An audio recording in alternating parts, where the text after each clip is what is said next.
کہا تھا کہ تم ہمیشہ میرے ساتھ رہو گے۔ تم نے کہا تھا کہ تم انتظار رہے گا میرے اظہار کا۔ محبت تو میں کرتی ہوں مراق عباس کہ مجھے محبت نہیں عشق ہے تم سے۔ آبش کے آنسو مراق کے گال پر گر رہے تھے، اس کی ہچکیاں بند ہو چکی تھیں۔ پھر وہ بولی، میں تمہارے لیے سب سے خاص اور سب سے اہم رہنا چاہتی ہوں۔ اتنے میں ڈاکٹر اندر آ کر بولے، آپ پلیز باہر جائیں۔ آبش نے مڑ کر مراق کو دیکھا اور جانے کے لیے آگے بڑھی تو مراق نے اس کا ہاتھ پکڑ لیا۔ آبش بجلی کی تیزی سے اس کی طرف آئی۔ مراق، آنکھیں کھولو۔ مراق، میں ہوں آبی۔ ڈاکٹر دیکھیں مراق کو۔ ڈاکٹر نے آبش کو باہر بھیجا، وہ باہر آ گئی۔ تھوڑی دیر میں ڈاکٹر باہر آئے تو سب ان کی طرف بڑھے۔ مبارک ہو، انہیں ہوش آ گیا ہے۔ آبش کی آنکھوں سے آنسو بہہ رہے تھے۔ وہ اپنے رب سے شکر گزار تھی، اس کے رب نے اس کی دعا قبول کی۔ میں ابھی آتی ہوں، آبش کہہ کر نماز پڑھنے چلی گئی۔ سب لوگ مراق سے ملنے اندر آئے، مگر وہ تو بس اپنی آبی کو ڈھونڈ رہا تھا۔ مراق بامشکل بول پا رہا تھا، آبی۔ سیف نے کان لگا کر سنا تو بولا، وہ آ رہی ہے، ابھی نماز پڑھنے گئی ہے۔ مراق نے آنکھیں بند کر لیں۔ بیٹا، آپ کیسا فیل کر رہے ہو؟ مسٹر عباس نے پوچھا۔ ٹھیک ہے، مراق نے آنکھیں کھول کر کہا۔ ڈرا دیا تم نے تو۔ ہم سب کو آبش کا تو بہت برا حال تھا۔ بہت اچھی بچی ہے، وہ تمہارے لیے بہت دعائیں کی اس نے۔ مسٹر عباس کے منہ سے آبش کے لیے کہے گئے جملے مراق کو حیران کر رہے تھے۔ وہ بس انہیں دیکھتا رہا، کچھ بولا نہیں۔ آبش اندر آئی تو سب نے مڑ کر اسے دیکھا، مگر آبش بس ایک شخص کو دیکھ رہی تھی۔ مسٹر عباس سب کو باہر لے گئے۔ کمرے میں بس مراق اور آبش تھے۔ آبش چلتی ہوئی اس کے پاس آئی اور نظریں جھکا کر کھڑی ہو گئی۔ مراق نے اس کا ہاتھ پکڑ کر اسے اپنے پاس بلایا تو آبش اس کے پاس گئی اور اس پر جھک گئی۔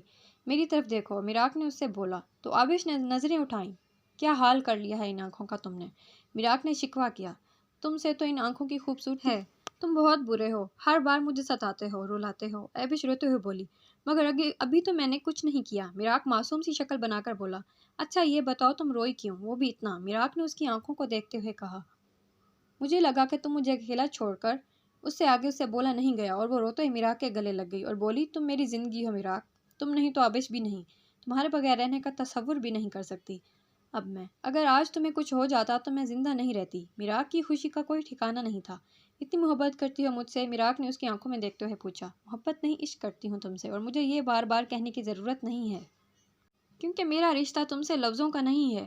آبش کا اظہار محبت کر رہی تھی، اس کی سچائی اس کی آنکھوں سے عیاں تھی۔ معیز نے آبش کو گھر جانے کا کہا تو وہ بولی، نہیں، میں یہیں رہوں گی مراق کے پاس، تو تم صبح آ جانا، ابھی آرام کر لو، تھک گئی ہوگی۔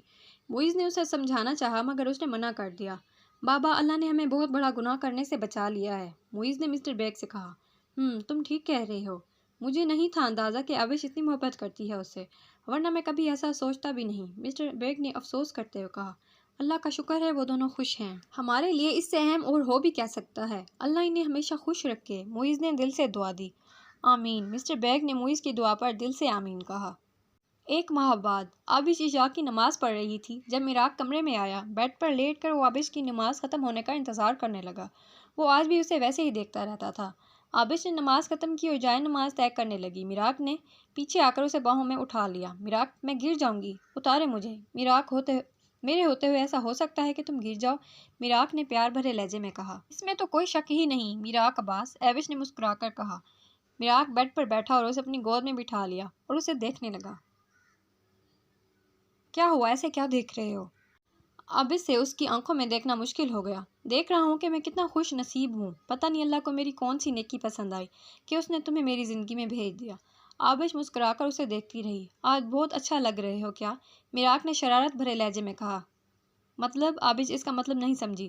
اتنے پیار سے دیکھ رہی ہو تو میں نے سوچا کہ آج میں کچھ زیادہ ہی اچھا لگ رہا ہوں۔ صرف آج نہیں، آپ تو ہمیشہ ہی اچھے لگتے ہیں مائی ڈیئر ہسبینڈ، آبش نے اس کے دونوں گال کھینچتے ہوئے کہا۔ مراق نے وہی ہاتھ پکڑ اسے اپنی طرف کھینچا۔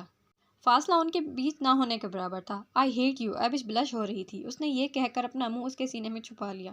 مراق نے مسکرا کر اپنے دونوں ہاتھ اس کے گرد حائل کر دیے۔ پھر بولا، ریلی؟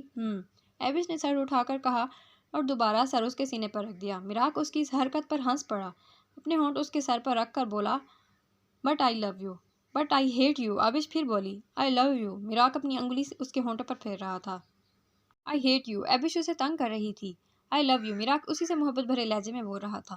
آبش نے سر جھکا لیا۔ اس کا دل اتنی زور سے دھڑک رہا تھا کہ اس کی آواز اس کے کانوں تک آ رہی تھی۔ آبش نے جھٹکے سے سر اٹھایا اور اس کی آنکھوں میں دیکھ کر بولی، آئی لو یو۔ مراق دل سے مسکرایا اور وہ باتیں کرتے کرتے سو گئی۔ اس کی عادت تھی وہ بات کرتے کرتے سو جاتی تھی۔ مراق اس کی سانسوں کی آواز سنتا تھا اور جاگتا تھا۔ تو یہاں ہوتا ہے اس ناول کا اینڈ۔ اگر آپ کو یہ ناول پسند آیا ہو تو پلیز کمنٹ ضرور کیجیے گا اور اس چینل کو لائک اور سبسکرائب ضرور کیجیے گا۔ ملتے ہیں اپنی نیکسٹ ویڈیو میں، تب تک کے لیے اللہ حافظ۔